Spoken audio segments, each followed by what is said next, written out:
Ya, terima kasih teman-teman setia Dokter Indonesia. Masih bersama Samuel Rizal dan Dr. Aryo. Apa kabar, Dok?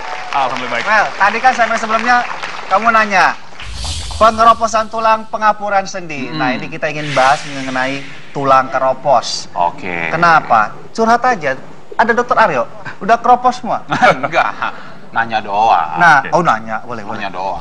Perbedaannya gitu ya? Perbedaannya antara... Nah, ini pertanyaan Samuel.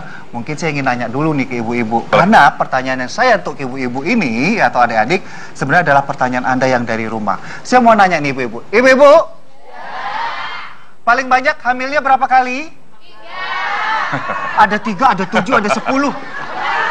Oh 3, rata-rata 3, 4. Oke, kemudian saya nanya lagi. Kalau gendong anaknya kayak tukang jamu di belakang, kayak gini pernah? Atau kayak kanguru? Pernah juga? Oh, itu beberapa gaya gendong. Oke, nonton konser. Gendong konser ini. Nah, ini sekelumit beberapa pernyataan yang cukup banyak ditanyakan oleh teman-teman setia Dokter Indonesia. Apakah aktivitas-aktivitas atau kejadian yang tadi kita sebutkan adalah salah satu faktor resiko dari tulang keropos? Oke. Jadi yang disebutkan tadi memang beberapa hal yang bisa menjadikan tulang keropos. Oke. Yang pertama itu dari jenis kelamin. Jadi perempuan itu sudah kodratnya akan lebih banyak mengalami osteoporosis dibandingkan laki-laki. Itu yang pertama. Yang kedua, usia di atas 50 tahun itu pasti lebih beresiko. Lalu yang berikutnya ada pengaruh juga dari hormon. Misalkan ibu-ibu nanti akan pasti terjadi menopause. Ya.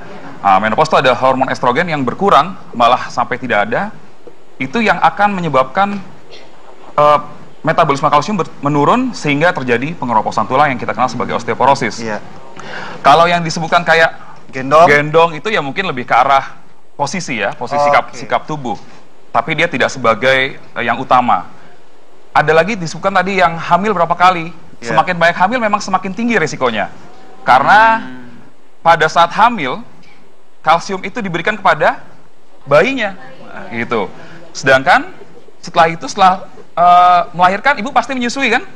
Iya. Nah, susunya itu diberikan kepada siapa, Bu? Kepada putra-putrinya.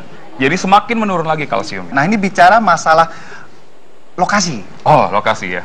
Penasaran soal tadi Samuel. Tulang keropos, dia bayangkan kan dari atas ke bawah tulang ya. Keropos semua gimana ya? Betul. Daerah mana?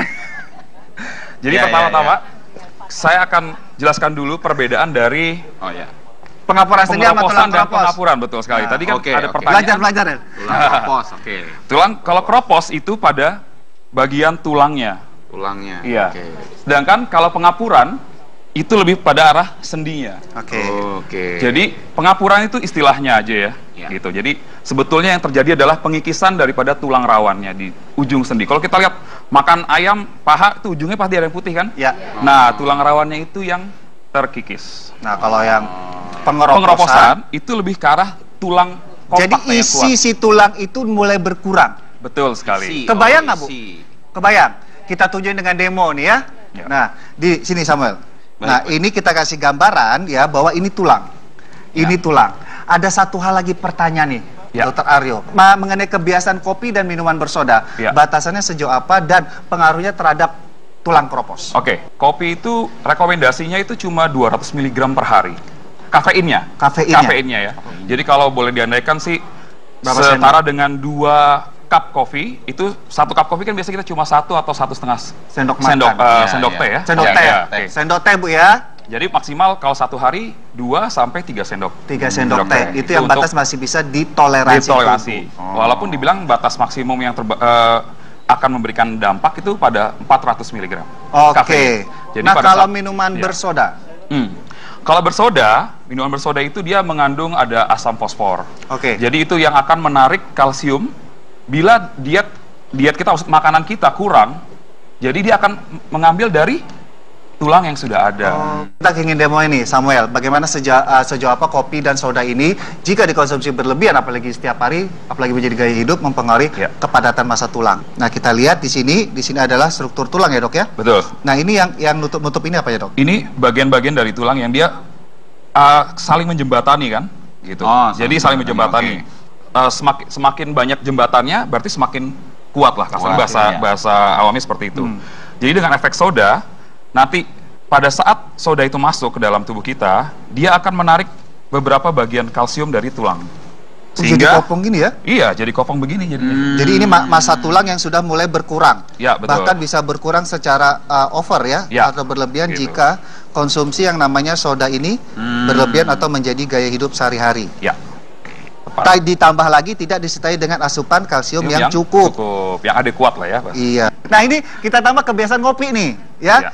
Hampir sama dengan soda tadi, bahwa kelebihan kopi yang tadi menurut Dr. Aryo adalah sekitar 2-3 sendok teh. Ya. Jadi kalau misalkan kafein pada titik 320 mg, dia akan menarik sekitar 40 mikrogram kalsium yang akan dibuang lewat urin. Oke. Jadi ya kalau kopi terlalu banyak akan seperti ini. Dok, kalau minum kopi kan tadi ada batasannya, misalnya 2 sendok teh per hari. Misalnya continue setiap hari 2 sendok teh, 2 sendok teh.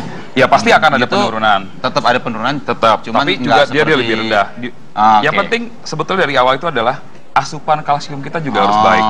Intinya seperti itu. Oke, berarti tadi saya ulangi sedikit, gambaran asupan kalsium itu sekitar 1000 lah setidaknya untuk dewasa. Betul. Karena kita tahu sendiri bahwa osteoporosis itu kan silent disease ya. Iya. Kita nggak bakal tahu sampai ada terjadi sesuatu. Nah, biasanya yang diketahui berupa apa? Yang paling gampang terlihat sebetulnya kalau kita lihat orang tua kita kok mulai bongkok ya. Itu pertama. Terus ibu-ibu misalkan ukur tinggi badan sebelumnya 170 misalkan, besoknya tahun depan 168. Nah, itu harus siap-siap juga. Berarti harus siap-siap dicek. Oke, nah ini bicara masalah nyusut gitu. Bisa, kan karena bongkok kan berarti kan semakin rendah ya? Iya, sama tahun lalu saya segininya, lu di segini. Sekarang kita kebalik ya? Bukan, maksudnya kalau misalnya tingginya saya misalnya 182, terus dengan bongkok misalnya tingginya jadi kurang. Karena bongkok tingginya berkurang atau karena menyusut? Menyusut, betul sekali. Menyusut. Menyusut. Karena titik-titik yang paling sering terjadi osteoporosis itu adalah yang pertama di tulang belakang. Ya, tulang belakang. Yang kedua itu di daerah sendi panggul, ya, tulang ini, dan pergelangan tangan.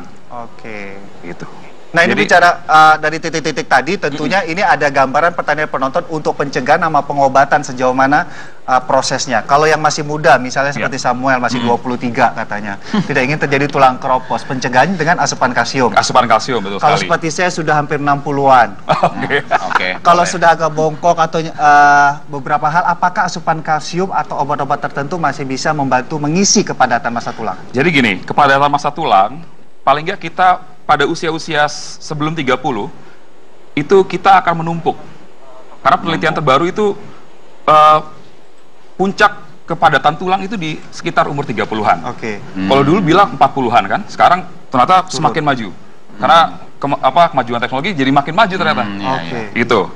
Lalu setelah umur 30 mulai pelan-pelan dia akan mengalami penurunan massa tulang. Massa tulang melancur dikit-dikit. Betul. Setelah mulai penurunan, nah itu kita bisa cuma membantu untuk mempertahankan kondisi saat itu saja.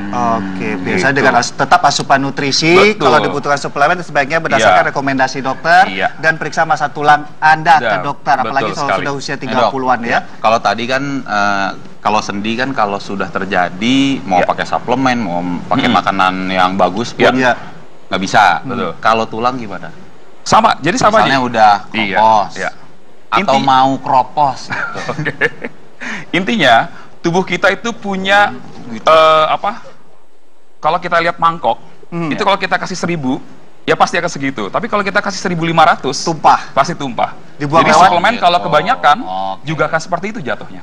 Makanya tadi Samuel saya katakan bahwa jika Anda membutuhkan asupan namanya suplemen, konsultasikan dengan dokter. Standarnya mesti. Jangan lupa satu lagi, vitamin D. Vitamin D bisa banyaknya dari buah-buahan. Atau berjemur ya Bu ya. Ke Bali. Terima kasih Dokter Aryo atas informasinya. Udah, tadi pengaperesannya udah, pengeroposan tulang. Sekarang olahraganya. Kira-kira ada nggak olahraga tertentu yang bisa membantu supaya mencegah pengeroposan tulang dan pengaperesan sendi? Sesaat lagi di Dokter Ros.